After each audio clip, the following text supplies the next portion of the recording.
BJP MP Laxman మీడియాతో మాట్లాడుతున్నారు. దానికి సంబంధించిన ప్రశ్న లైవ్లో చూద్దాం.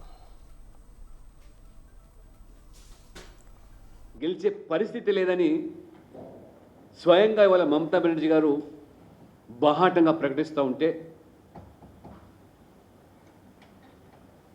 ఈరోజు ప్రధాన ప్రతిపక్ష పార్టీ హోదా కూడా దక్కే పరిస్థితి లేదని చెప్పి ఇవాళ స్పష్టమవుతూ ఉంటే ఇవాళ కాంగ్రెస్ పార్టీ తెలంగాణలో నేల విడిచి సాము చేస్తున్నట్టుగా ఇవాళ భ్రమలో తేలిపోతూ ఉన్నారు.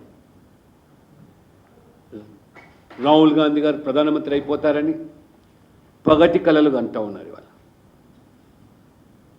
ముఖ్యంగా ఇవాళ కాంగ్రెస్ పార్టీ దిక్కుతోచని పరిస్థితిలో దేశం మొత్తం మీద కూడా కాంగ్రెస్ తుడిచిపోతూ ఉంటే తెలంగాణలో కూడా మినుకుమంటూ అసెంబ్లీ ఎన్నికల సందర్భంగా ఇచ్చిన హామీలు, ఉచితాలు, గ్యారంటీలు అమలు పరచలేక, నెరవేర్చలేక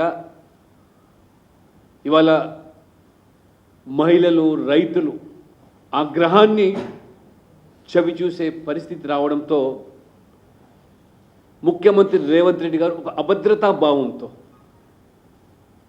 ముఖ్యమంత్రి కాకముందు వారు చేసిన ఆర్భాటం, హడావిడి, వారి మాటల తూటాలు వాళ్ళ ముఖ్యమంత్రి అయిన తర్వాత పలచబడ్డ విషయాన్ని ఇవాళ వారు ఒక అయోమయ పరిస్థితిలో కాంగ్రెస్ పార్టీలో అంతర్గత కలహాలతో, ముఠాలతో ఒకవైపు సతమతం అవుతూ ఉంటే 4 మాసాలకే ఇవాళ కాంగ్రెస్ పార్టీ ప్రజా ఆగ్రహాన్ని చవిచూసే పరిస్థితి.